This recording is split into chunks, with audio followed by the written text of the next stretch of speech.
be here. I really appreciated the previous speaker. Is addressing the issues that are changing among us all the time. PowerPoint is coming up here. So we're talking about adaptation. We're talking about turbulence. We're talking about the course of so over the course of time, we've noted that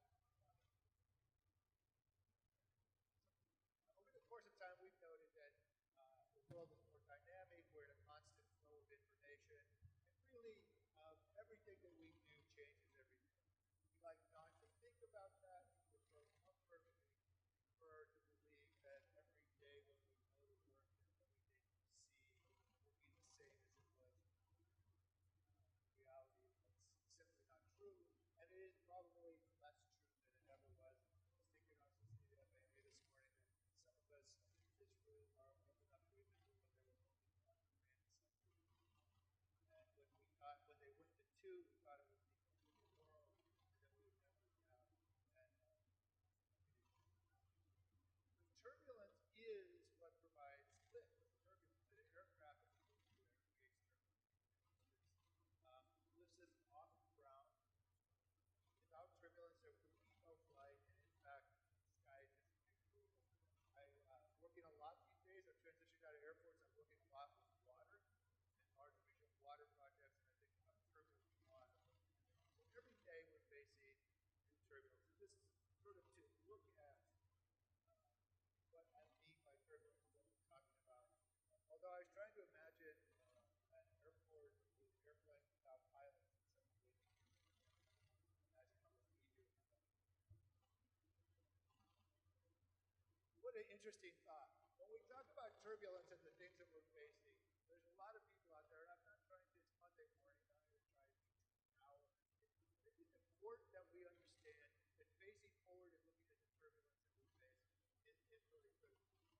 The World Economic Forum each year publishes a list of likely things that we need to face and deal with. Interstate conflict, extreme weather events, failure of national governance, state collateral crisis, unemployment, natural disasters, climate change, adaption, water crisis, data fraud, cyber attacks. Every one of some version of that happened last year. And some of those we are forced to deal with. I still go back often to think about 9/11 demarcation.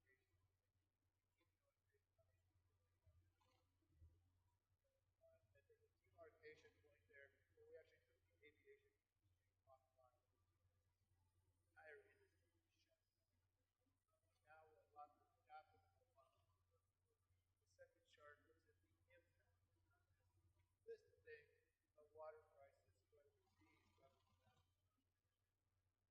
fiscal crisis, unemployment. So all of these things are the background chatter of our lives, and each one of these on any given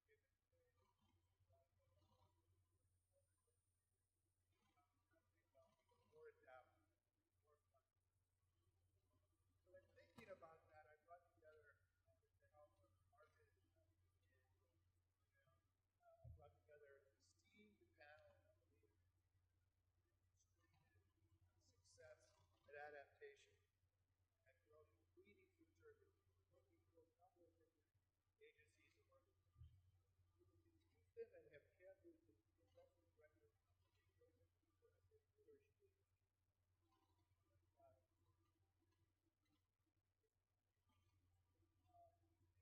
She became San Jose's Chief Operating Officer in 2011 and was the Assistant Director of Aviation since 2008. In this position, she was responsible for ongoing operations, finance, IT, planning and development operations, marketing, facilities division. No turbulence there.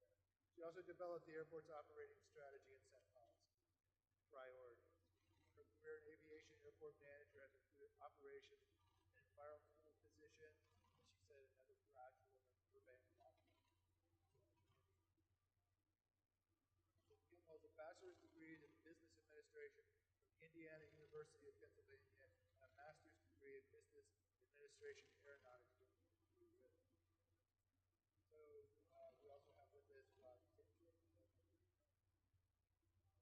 he introduced himself. He has extensive experience with the public sector, most recently support services and airport director for the city of Reading. As a support services director, Rod had direct oversight of six internal divisions, including airport solid waste, information technology, fleet, building maintenance, purchasing, positioning, help. Has been a budget of over $30 million for overseeing the city of Reading, two airports since 1996, Cambridge, City of Reading, 1991, the operations manager prior to his arrival. Graduate of San Diego University, Bachelor of Science, served in the United States Air Force airport executive, past president of SWAI, served as the national board member for the Airport Association. Then we also have with us Jack Husky, who is the assistant director of aviation at the aviation department. Career in the aviation field and did he served as an aircraft fuel and both in graduated from Finfly, he worked for the aviation operations shortly after moved to Arizona. He worked for America West Airlines as an operational position in operations and international and Bob Hope was manager at the airport in Burbank. Started his career with Cruise being responsible for the oversight of facility services, operations, technology, business at Sky Harbor. He also oversees aviation, fire operations, as well as most certified member of the American Association of Airline Executives, AAA National Office of active in several AAA status. So with that, we have some very talented folks here. He gave us the hardest possible. I really appreciate that commitment and for what you do. We spent a significant amount of time reviewing questions, preparing for this, wanting to give you the best information possible. Talk about leadership. Every one of you in this room is a leader. Tell you what we do better than anything else in SWAT is learn from each other. This is a great example of what's different about being a leader now compared to Thank you, Gary, and thank you for offering or asking me to be part of this panel. So when I go back in my 25 years at the City of Reading, and most recently from 2011 to 2015, when I was elevated to a department director and went from 18 employees to 130 employees, you see this transition in technology being one, where the more people would rather text in a response. If I'm whether I'm talking with a division manager, some avoid the phone at all costs, and just like texting, like email, and I find it. I like to adapt. I like to adapt if that's where they feel comfortable, especially when I inherited the information technology division, where there was a lot of that. I think social media has also obviously changed our lifestyle, where there's instant things where employees and we have to be careful what is posted, or we should be careful what is posted in front of everybody. I think employees like more flexibility than they did in the past. I remember coming, obviously to work, and you work straight 8 to 5. They want more flexibility. They like a more casual dress code. And again, I like that. I like to be able to adapt to that as well. And a happy employee typically means a more effective employee. So those are my comments. Thank you for inviting me to be here. I think for me, I've had the occasion to grow up in the over time. So I've been a civil day time. And you do see the change.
it's really hard to there's kind of give and take there.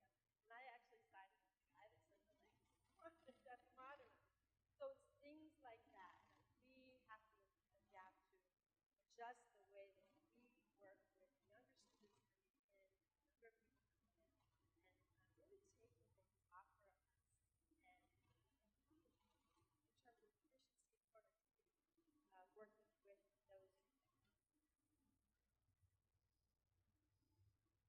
Yeah, I've been thinking about this a while too, and it's part of why I asked Eddie the question I did, because the FAA is, we all know this is really kind of a hierarchical, kind of a bureaucratic organization that they have to be in. And I think about our organization, the City of Phoenix. I mean, we're big. We have 800, 850 employees. We are a department of the larger cities, so we have to figure out how to adapt to city policies and what have you.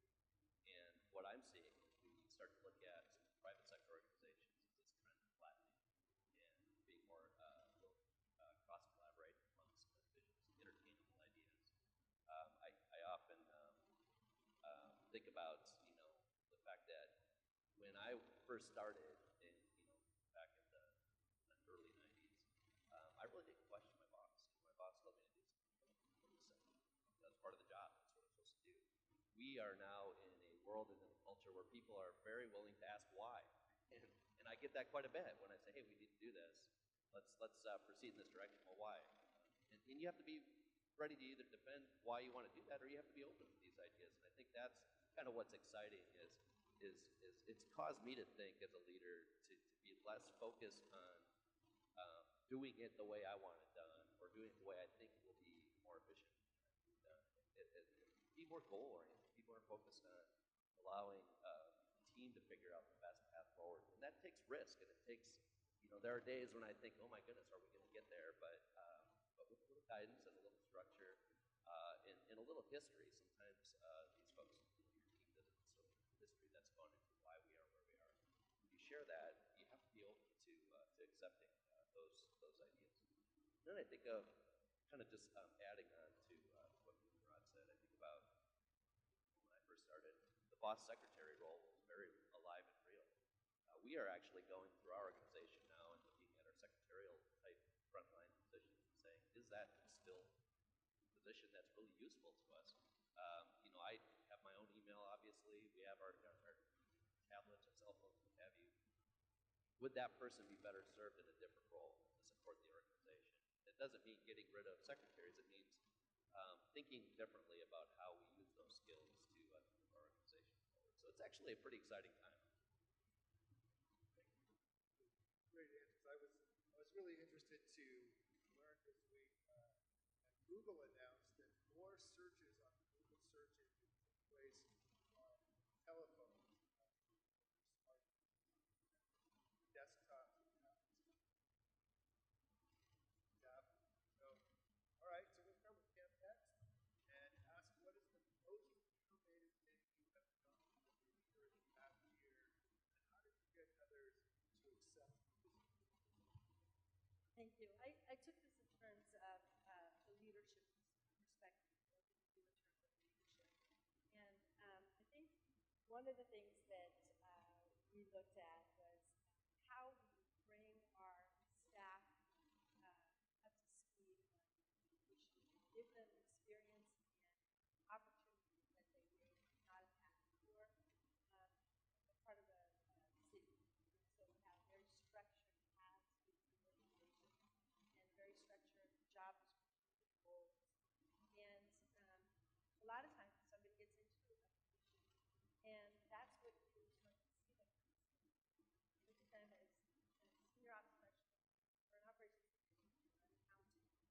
And when you start talking to them and getting to know them on a personal basis, you realize they have a life before they become a person.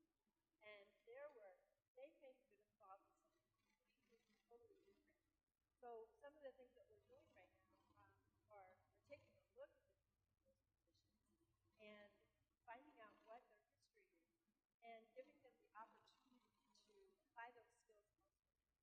They come in, they work that position, but if I know that they've got an interest somewhere else, I'm going to try very hard to get them exposure into those other areas.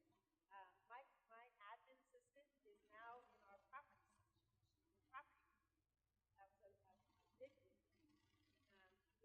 settlement facilities, and he did a lot of the HVAC and just general maintenance work. And we found out that he, on the side, worked in rescue operation. So we now have him as part of our field planning staff. Those kind of things, just really thinking outside the box. And then real quickly, another thing that we did, it wasn't just past 2 years back, we moved all of our operations to the airside, landside, terminal, security. It was 4 sections. We stayed in that section for a year or 2 years. We stayed there for my entire career. And we made it into maintenance. Now we come in, they go through a 6-month training program. They learn all 4 aspects of that role. And at any one day, then sure they can be assigned to the role. These kids, they end up with great experience. The problem I'm having now is that they're off at those airports, taking those skills that they got at San Jose and applying them elsewhere. But my goal and objective is not necessarily to hold them back. If I can get them trained, see their careers flourish, that's absolutely.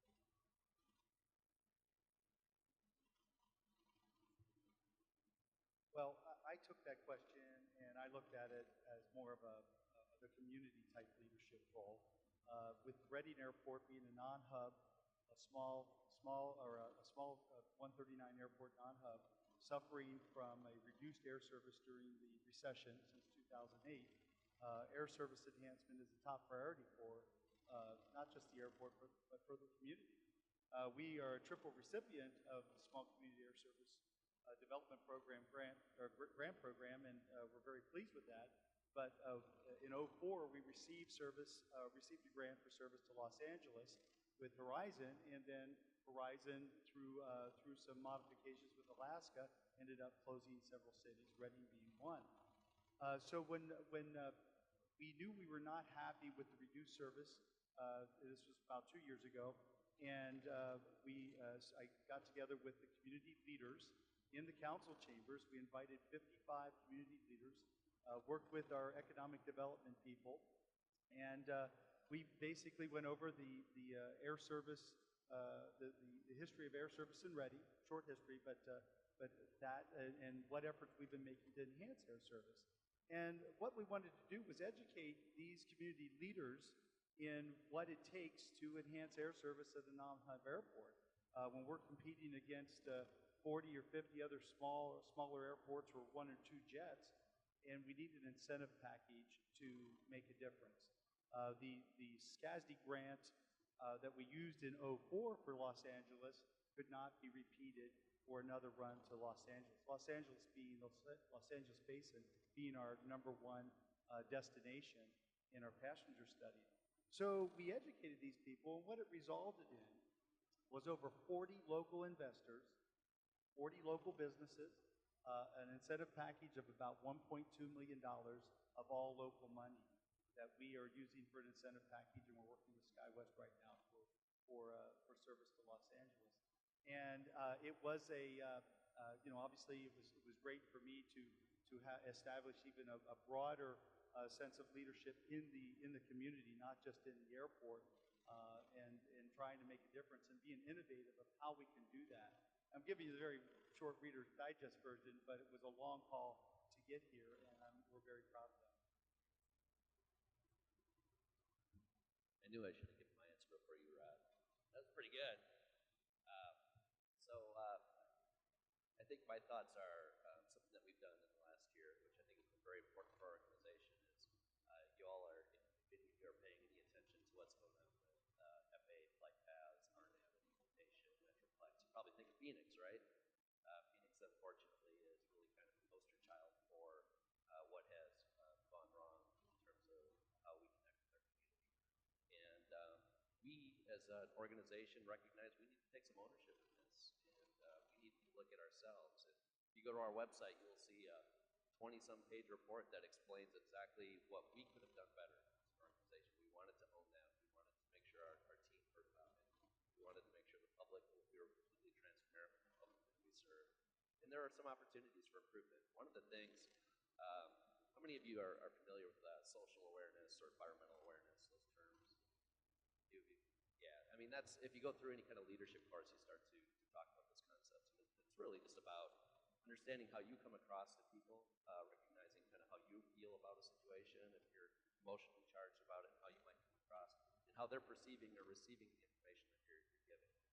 And one of the things that we in the executive team really looked at closely was there was really an opportunity for communication missed. And we looked at our team in terms of what they think of how we are presenting ourselves to our organization. And we kept hearing these buzzwords, Mahogany Row. You know, the whole executive team's up on Mahogany Row. They're behind glass, you know, these glass doors. I get uncomfortable and nervous every time I go in there because I feel like I don't belong in there.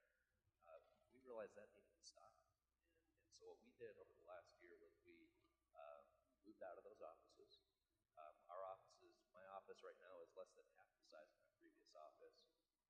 And quite frankly, I had the conversation of, do I even need an office? Can I be in a queue with the rest of the team? Can I be out there mobile and working with the team? And that, I think, has been pretty well received. I would argue there are probably always going to be a couple people who think you're moving in by them because you want to get, check up on them. I can't really help them all the time, but I think by and large, people are more open and willing to come into my office, to pull me aside, to say, hey, Chad, what about this? What do you think about that? And this is something that doesn't happen overnight. It's something that it's a culture change for our organization. It's something that happens over time. But I think it's a step in the right direction for our organization. Thank you. What impressive answers. Taking apart an organization and looking at its relationships with its structure, but also owning mistakes. Our organization owning they didn't get it right. It was so bad. And it's so important to do that. To look at our employees for the greatest depth that they have, contributions in their organization, which may not exist within the job that you've given them, or to step outside and manage outside the fences, effectively developing business partners. For all you young people out there, you got to listen. That is rich. That is the stuff of leadership. So, how has SWAI, this is the ARPA question, ARPA is over here, the SWAI question, because one of the conversations that have been ongoing in SWAI in all of the time that I've been is about is how do we fit all the airports in? What is the connection between the larger airports and smaller airports and an organization like every organization? The number changes, some of them rather dramatic. But as we stand back and look at it now, I've asked our leaders to talk about how SWAI has supported their continued growth and development here and prepared them to lead turbulent times. Thanks. First I want to call out a very important SWAI leader, somebody who we very much support. That's Jennifer Maples.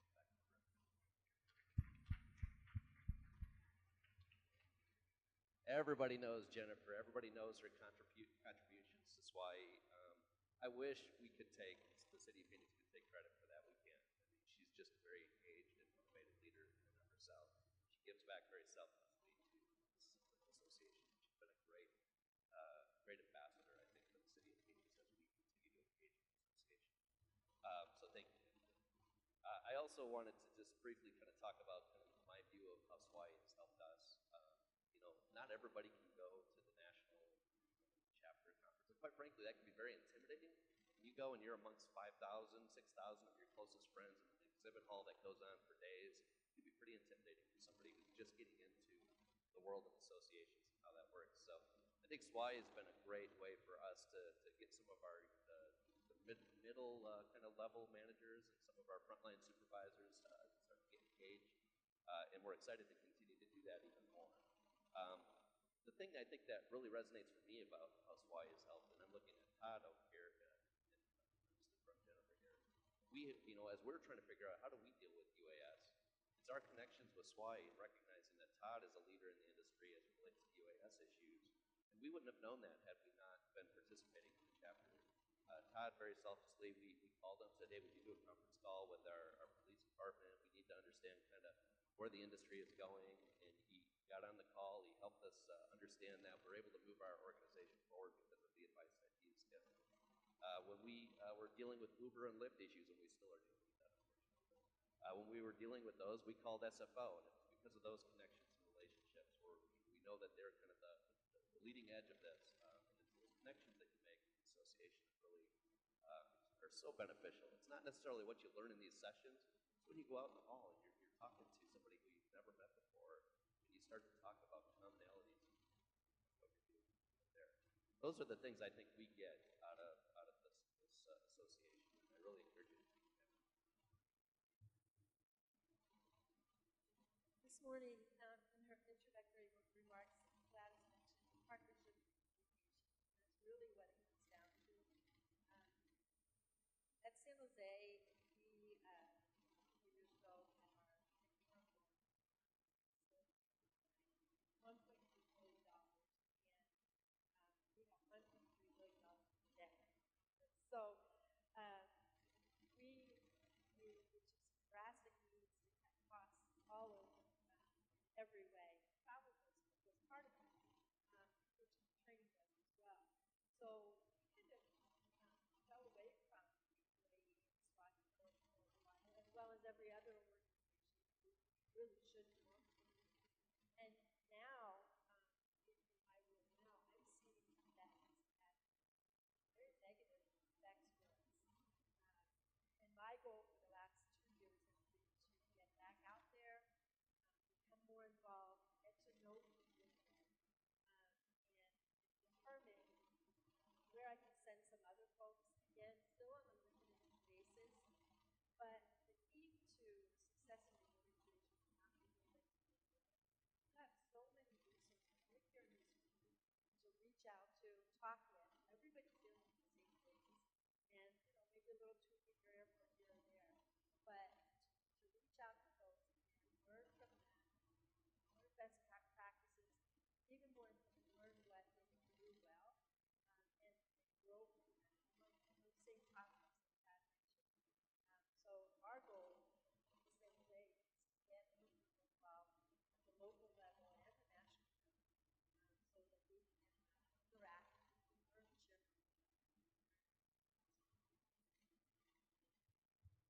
Ditto. It's hard to follow. And Chad, you came in the third several times there to the answer. And first off, the answers from both the other speakers spot on. It's hard. I don't want to be redundant. I do want to comment that not only in the hallway, but the golf course also offers a great networking opportunity. And if you get out here in the Monterey area. No, really great comments from both. The networking element, being associated with SWAHI. This is my 28th year here at the Monterey Conference, so it has been wonderful.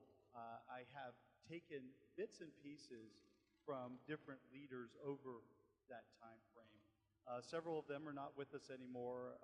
Mike Schutt and Dutch Bertolf are good examples of people that I remember when I first was introduced here at SWAHI, people that I met, and there are many of you still out there that I pick up from. And I suggest that you do that. You look at leadership qualities and leadership styles of everybody and take bits and pieces and make it your own. That has worked for me, and I suggest that. The family that SWAHI offers is the other part, the relationship building, where you can pick up the phone and call Scotty or whomever. You meet multiple consultants. When I was promoted in 1996, one of the people that had another influence on me is Jim Harris with Kaufman. Jim was not our consultant, but in the hallway took time to have a cup of coffee with me and answer questions. And we've had established a 20-year relationship at the Reading Airport over that. So those things are important, and it's what you make of it. The other element I wanted to comment on is our federal and state officials when they come here. I've learned so much when they have participated in sessions, or again taking them during the coffee break and asking them questions that maybe in this relaxed environment gives you an opportunity to get an answer that's maybe more forthcoming than in a different situation. So I think a lot about community. I look at this, but what I call community, I now see in younger ex-college mentors. It is about business networks, but there's community goes beyond that. There's connections, where it is not just information flows. It is, I think you all hit on that. This is also, I know this is where I learned to do it. I took it from here, put it to work every day, sometimes quite painful. But this is where you come to learn to be it. That's the way this works. People that will support you over the course of your time.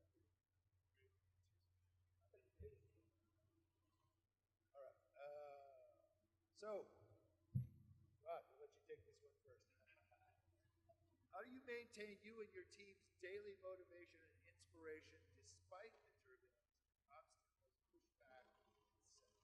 So you go some of the core leadership competencies. Okay, well, I put this into just some just words, simple words, and that is maintain a sense of humor, apply good communication, develop your relationship building techniques, receive and provide feedback to the employees. You want to be able to listen and then be able to provide feedback and to accept feedback through listening. I have also found that bringing staff in, Kim alluded to, using the skill sets of the people that are there, and it may not be the job that they're hired for. And I have found that also useful in our smaller environment at the Reading Airport, where we would get the entire staff together and brainstorm about something, and the answer didn't always come from the person you thought it might. And it gave them a very good sense of ownership and be able to participate in the direction when you're controlling the yoke, moving the aircraft in that direction.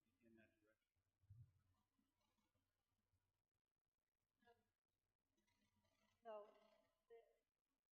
the world that we live in is so dynamic, and every day there's something different to face. And that's what makes it fun to work. But that can also be where the headaches come in. And there's a couple things as a leader, what you need to do is make sure that you're not the one who comes in with chin hanging down and everything is so kind of, you have to show that example that we're going to get through all this. And that can be hard when everybody's watching you and you need to keep your chin up. But I find the key to that really is about thinking in terms of the global picture. When there's something facing me in a day or two, and all I do is dwell on it, I try to remember something in the past that was similar, that all I did was dwell on it, and I get through. You get through. And so you take that and you kind of get that part in the skin and keep moving forward. So don't dwell in the past, really live in the present day and make the best of every single day and use it as an opportunity. Humor absolutely has to go into it, absolutely is what makes the world go round. And we had a meeting with our airlines a couple weeks ago, and we're working on our lease negotiation right now. And that can get contentious at times. Our city manager was there, and he wanted to kind of see what the relationship was, some of the things that we were giving to the airlines, what we were expecting back. At the end of that meeting, he just said, wow, you guys had major issues, but you were laughing and enjoying each other the whole time. You could tell that you have a very strong relationship with those folks. And that sent a really good message to me that we're doing it the right way. One other quick thing, we have the city of San Jose has, on an annual basis, does a Gallup Employee Engagement Survey. And it's called Q12, but it's actually 13 questions. So it's called Q12. But one of those questions is, do you have a best friend at work? And it's kind of funny, that was the question that got the most talk out of all of them. But what we found everybody to just go to, have that moment, shut the door, or go to lunch, take a walk wherever, and just share those lows and start laughing towards the end of it, all right to go back to work. So find your best friend. Turbulent times indeed. I think of some of the things that have happened in my airport. I want to share a couple of examples just to give you a sense of the kind of crazy that's going on out there right now. We've all talked about, TNCs and how that's been disruptive in airport environments and how we try to figure that out and get control. But we recently received approval from our city council to go out and put out an RFP for valet services at our airport. So we thought we'd do the right thing because we're not experts in valet. So we thought, let's go out, reach out to the industry and find out who the experts are, get feedback on what they would want to see out of an RFP process. In the course of that, it took several months for us to do that. In the course of that, one of the people who we spoke to sent me an email and said, Mr. Mikovsky, I'm glad to let you know that we have started valet service at your airport, and we're not going to charge you for it. And I thought, wow, thank you. They literally procured a piece of property offsite, and they put their staff on our curb without letting anybody at the airport know until the very day that they started service. I can't say this for certain, but it's certainly my belief that they were preempting our RFP, which was a revenue-producing RFP at the airport. That's happening. That's real out there. That's the type of stuff that's going on at airports. Another example is we had an EAS airline come into our airport, started service at one of our terminals. We're very happy to have them aboard. Over the weekend, they moved their entire operation from our terminal to one of our FBOs on the other side of the airport. Over the weekend. CEO made a decision on a Friday afternoon, didn't let us know. Monday morning, they're operating not even in our terminal. It's like, how do these things happen? And I think what it really is for me, and we fixed all that, by the way. What it is for me is it's a recognition. We have to recognize that there is no tolerance for government bureaucracy. There is no tolerance for waiting. People want to act, and they want to act now. We have to figure out how we're going to make that happen. That can be somewhat demoralizing for our staff. Obviously, they're doing their hard work every day, and they feel like, they're just constantly being preempted by these types of things. And so I thought those were just kind of challenging issues. And one of the ways that I think that we're trying to break through the bureaucracy is to educate not only our team, but our elected officials about how airports need to evolve, and to ask for a little bit of breathing room to allow us to evolve, to be able to get in front of these issues before they become a problem for us. And that's work ongoing. You all probably know Jim Bennett, my new boss, and we're very, very happy to have him on board. He gets this. He picked up on it almost immediately, and I'm very excited about kind of what he's doing to energize our team. And one of the things that he's doing is really looking at what's important to our business. What are we? What do we need to do? And how do we get there? And when you start to get that message out to your team about, even the finances, how many of your frontline employees know what your annual budget is? How many of your employees understand when they make a decision or want new staff members, what that means to the P&L of your business and what you're trying to accomplish? I'd wager to bet that not many do. It's certainly not the case at our airport. A lot of our frontline employees don't understand that. So we're actually rethinking our business strategy. We're talking about how we get our employees engaged in business that we do as an airport. So it's very exciting, I think, at a time when morale is kind of low because of the flight path issue, because of some of these other issues that we're dealing with. This is like a breath of new energy that's coming into our organization. I can't wait to be part of it. Thanks. That's I was taught by an old airport manager that thinks that every day things are getting better or getting worse. It's your job to make them better. The other one I live by too that I think Jack touched on. Your employees don't understand their role in the final outcome of the work you do. You've got drones. You have to connect people to the value of the work that they do. Otherwise, they're just showing up every day, getting through it. You want the most of your employees. They have to understand the importance of the work they do and how that connects to the organization. Really, really important thinking. All right, we're on to our final question. What advice would you give someone going into a leadership position for the first time in today's turbulent world? Yeah. Okay. Um, First, the one thing that somebody told me when I started going into leadership roles, they said, make it your own. And I had to think about that for a while. I realized it really is important to make it your own. If you try to fill the footsteps of the person that was there before you and do the same things, it's not going to be genuine for you. So I really agree with that statement, make it your own. And really you have to think globally. Take a look at that bigger picture. And as Gary was just saying, figure out how you fit into that and make sure your staff understands how they fit into the bigger picture. Very, very important. Everybody makes a difference.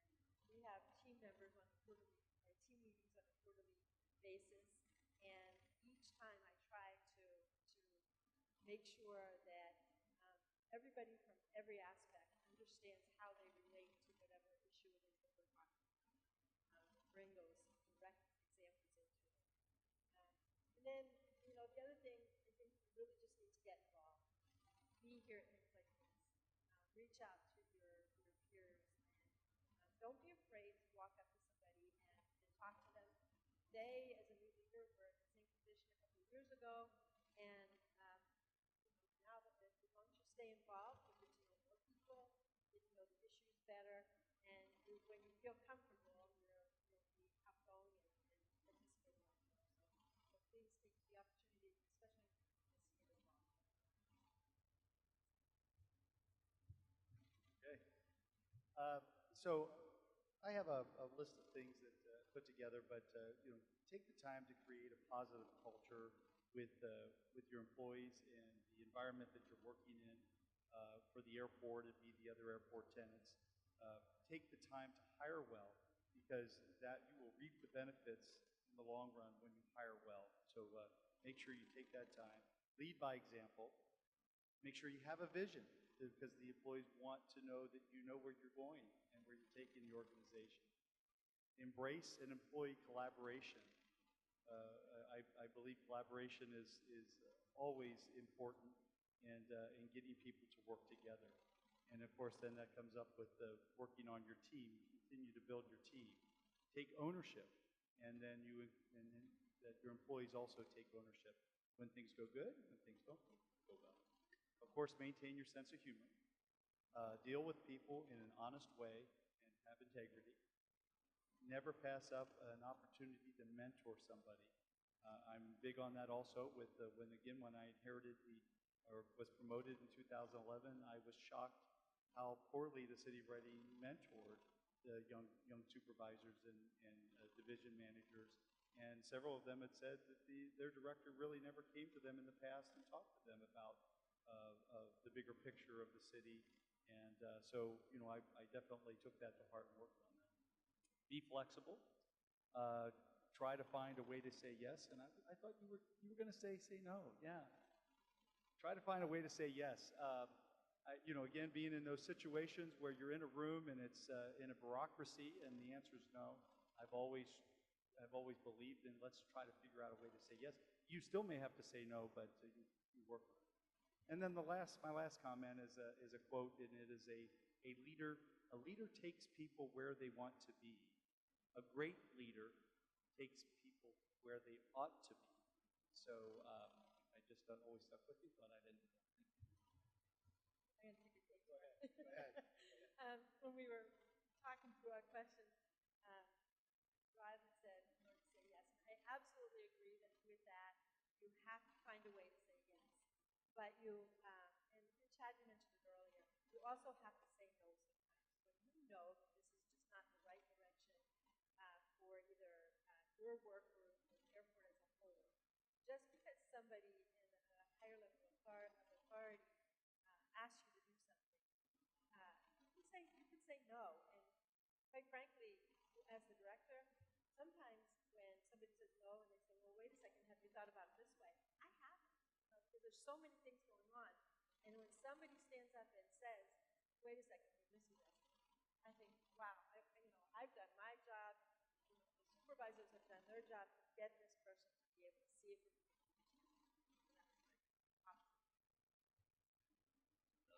I like to build on the just say no, even though I like saying yes, and it's really in our culture, and it has been at Sky Harbor to say yes.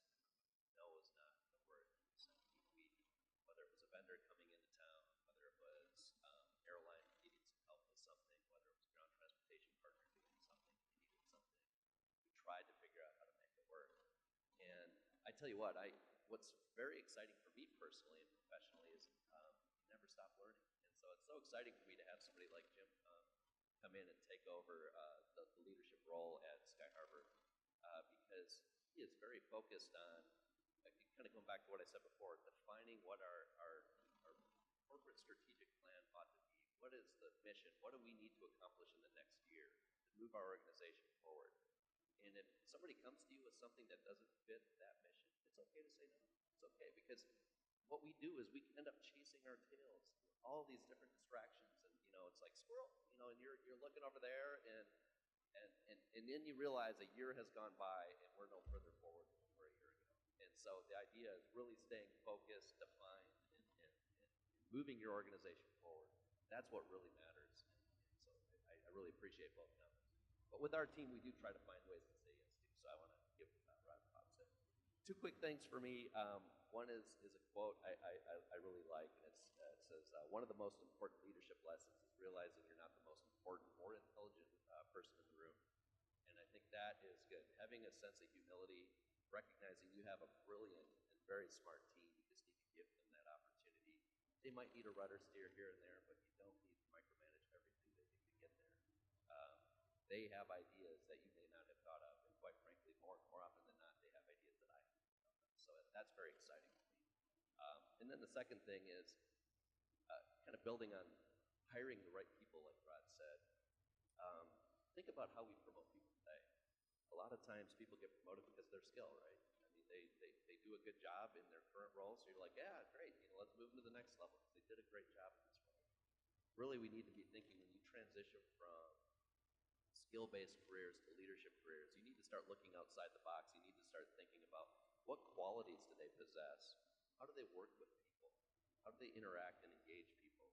There are leaders, I would argue, at all levels of our organization, frontline leaders who are consoling a fellow employee who just had a loss in their family, that recognize the need to nurture and bring people forward, that mentor them at those levels. Those are the people that you really want to look at. Those soft skills are very, very important as you look at promoting people. Thanks. Wes, we're going to set up and do some Q&A. I do want to thank our panel. What a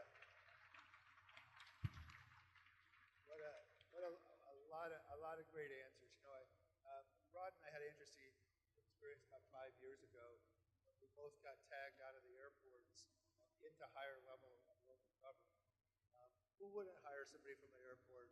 You do good, you make money, you run a small team, high levels of customer satisfaction, you do things in really complicated ways and get stuff done.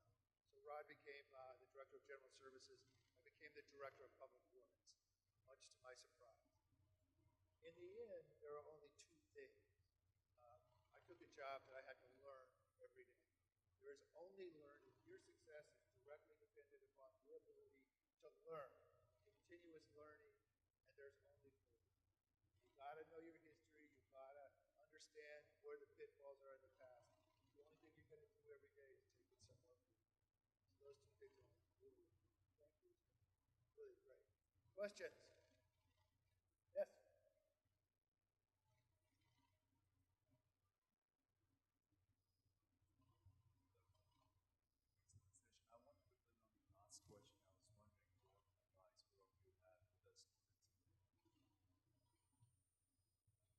Airport managers a lot of trees. Pretty much works. I don't know. Go ahead. Something more constructive. Well, that does work, doesn't it? No, I think I'm excited that, and I had a chance to talk to a couple of students last night at the social event, and I'm excited that you're here. I think you have already made the right first step, getting in and understanding kind of what our association is about, understanding what the industry is about, networking with a lot of very talented people in the room. Couldn't be happier that you're here. Don't be afraid to ask questions. Don't just just to what Eddie said, Mr. Angeles said when he was doing his keynote, don't be afraid to get into this industry. It is exciting, it's rewarding in so many ways. I'll tell you just a quick story. It's the weirdest things that will just almost choke you up. I almost had tears in my eyes. We opened our Sky Train at Sky Harbor that connected our light rail station to our busiest terminal. I'm kind of an airport prop head guy. I'm used to being out on the airfield doing all those cool things. But I almost got emotional when I saw a young lady with her young 2-year-old daughter. The 2-year-old toddler age, I guess I'm not too good at age, 2 to 3 years old. She's bringing a little tiny suitcase with her on one of the very first public rides on the Sky Train. This little girl lit up. She was so excited to be at the airport, be a part of what we do. And then you realize, like, I am part of something that's so much bigger than myself. It is so rewarding to be able to be a part of an industry where we're giving back to our community. We're moving people. We're taking care of people, getting them where they need to be. It's just beyond words. I think that's what's exciting about what we do, and so I encourage you to keep going.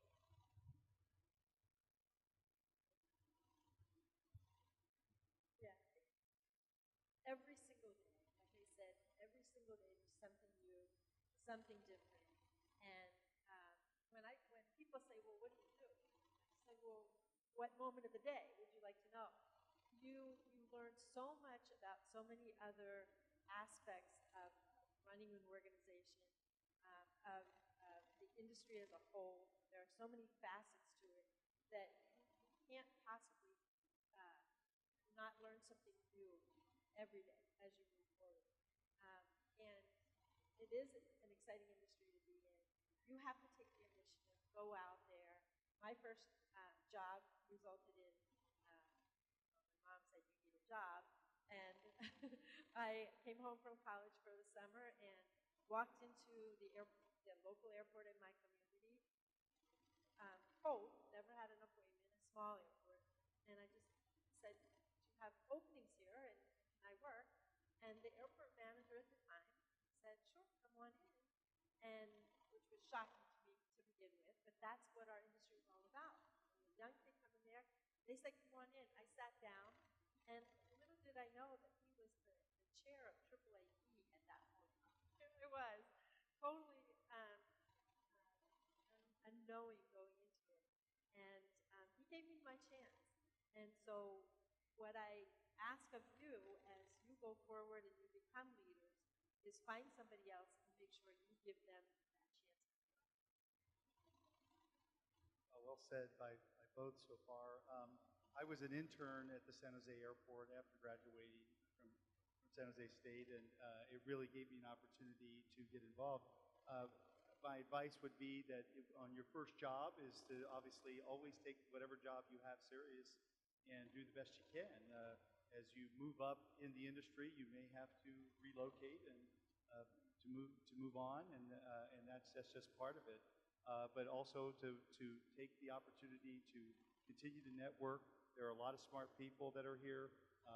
I have always taken the time with students, knowing what I came through as a student, and getting an opportunity when the staff at the San Jose Airport called me in for an interview, and that really was the door that opened my career path, and so I've always been appreciative of that. So if you have an opportunity to create an intern program, please do so, and let's get some of these young people involved.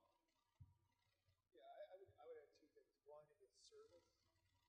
In the end, as you get farther down the road, the things that will matter to you most are the services you provided that made a difference in people's lives.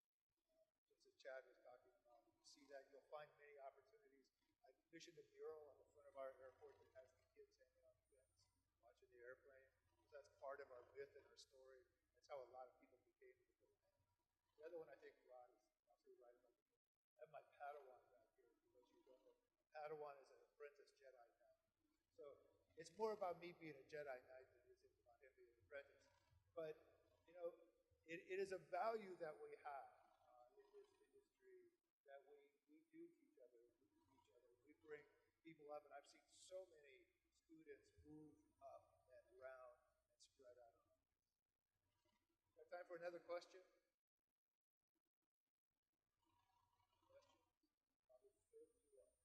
So again, I want to thank our panel, and we have the, I really appreciate Swati's approach to the speaker gifts this year of making donations to the Wounded Warrior Program in the name of and once again, I would thank Kaplan.